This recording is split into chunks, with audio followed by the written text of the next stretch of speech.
Eu estava muito tempo para ler esse livro, né, que é o Sol e Aço, Sun and Steel, do Yukio Mishima. É um livro bem interessante porque ele conta um pouco da trajetória da vida do Mishima, né, que é um livro sobre a vida dele. Ele tem outros livros que também abordam coisas pessoais dele, só que são mais sobre a ideologia dele, né? Esse livro é mais sobre uma coisa que me interessa, que é o assunto as ideias dele sobre fisiculturismo. Para quem não conhece, o Yukio Mishima, ele era um ativista político e também era um monte de outras coisas. Ele era ator, ele era dramaturgo, ele era escritor, ele era poeta. E entre outras coisas, ele também era miliciano, né? Não miliciano no sentido de policial, ele era miliciano no sentido original da palavra. Ele tinha uma milícia. Ele fundou um grupo paramilitar, né? Um grupo militarista. O foco do livro, na verdade, era sobre uma parte bem específica da história dele, que é sobre o lance dele que ele tinha com o fisiculturismo, com melhoria do físico e tal. Que acho que para explicar um pouco da história de vida dele, né? Porque para entender um pouco do contexto do livro, que é o seguinte: ele era um cara bem magro, sempre foi um cara bem doente. Inclusive ele tentou entrar pro exército do Japão durante a Segunda Guerra Mundial, né, lutar pelo Japão. Só que ele foi recusado porque ele era doente, era muito fraco. E isso sempre assombrou ele, sempre perseguiu na mente dele, sempre ficou esse negócio de, pô, eu tenho vergonha porque eu sou muito magro, porque eu sou fraco. Todo mundo zomba da minha aparência e tal, e isso ficou na cabeça dele. E ele acabou desenvolvendo essa filosofia pessoal sobre desenvolvimento físico, né? No livro ele aborda isso logo na primeira página, ele usa essa metáfora, né, da sua mente ser a sua casa e o seu corpo ser o jardim em volta dela. E ele tinha uma casa que ele considerava muito boa, né? Que era inteligente e tal. Só que ele era fisicamente fraco, então o jardim era destruído. Ele não tinha um jardim bem cuidado. Então no livro ele aborda essa parte, né, sobre melhoria física. Ele fala que ele teve que se focar para melhorar porque ele queria melhorar essa vergonha que ele tinha do próprio corpo. Também tem muito esse negócio do nosso pensamento, né, que é essa ideia de que uma pessoa é muito forte ou é muito inteligente. A gente não consegue pensar que uma pessoa inteligente pode ser forte, né?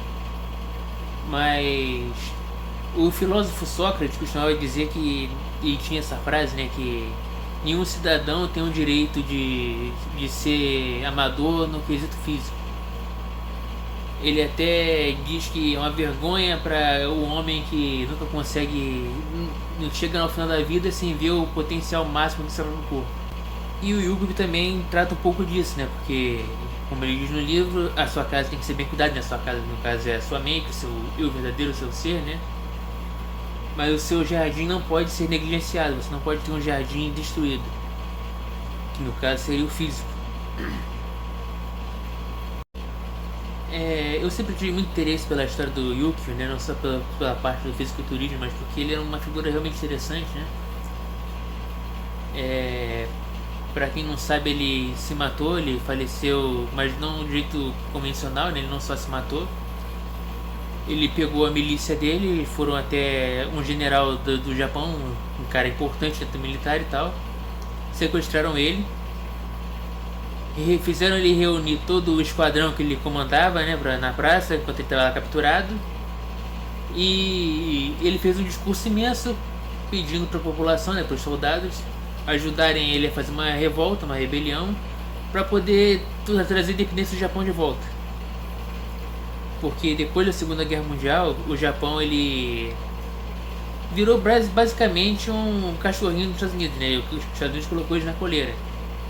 E eles estão sempre sob controle e tal. E até hoje existem restrições para o exército japonês, que o exército japonês não pode ter acima de um número X de armas, de soldados, por medo do Japão se erguer militarmente e tentar fazer o que fizeram na Segunda Guerra Mundial de novo.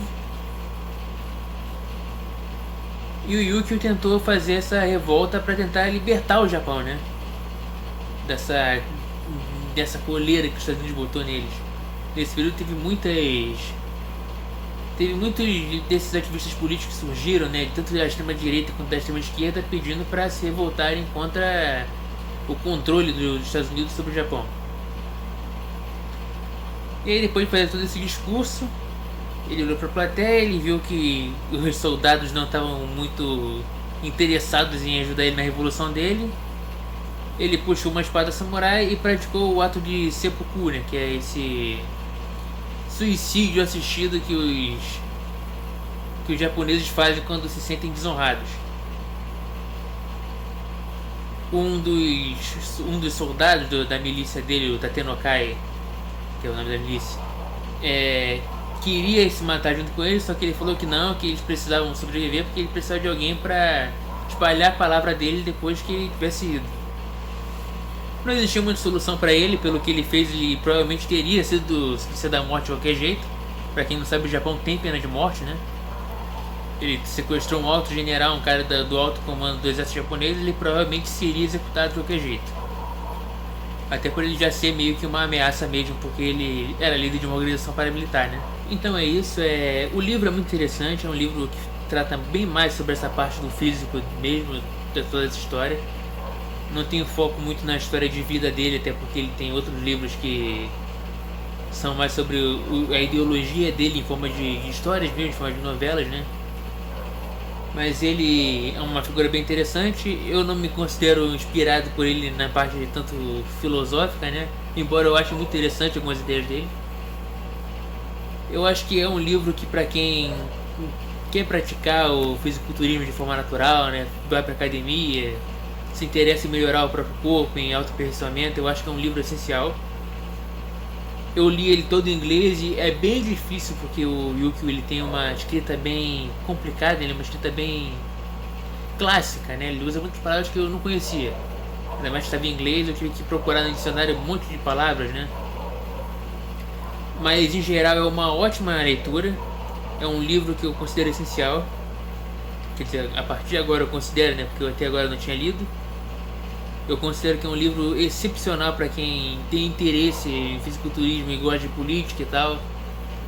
Tô falando muito e tal.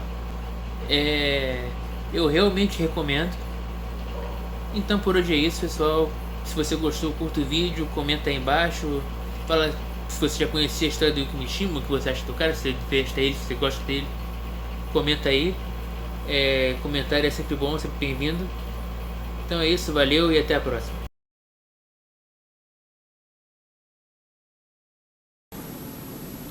Mishima himself had samurai ancestry, and he was extremely proud of it. You can easily find two contradictional characteristics of Japanese cultures or Japanese characters. One is elegance, one is brutality. But these two characteristics are very tightly combined sometimes, and our brutality, I think, comes from our emotion. It is never mechanized or systematized like Nazis' brutality. And I think the brutality might come from our feminine aspect, and elegance comes from our nervous side. Sometimes we are too sensitive about refinement or elegance or sense of beauty of such aesthetic side. And sometimes we are tired of it, and we need sometimes sudden explosion to make us free from it. And for instance, after the war, our brutal side was completely hidden. But I believe it is just hidden, I think. And I don't like the Japanese culture is represented only by the flower arrangement or such a sort of peace-loving culture. We still have, I think we still have a very strong warrior's mind in our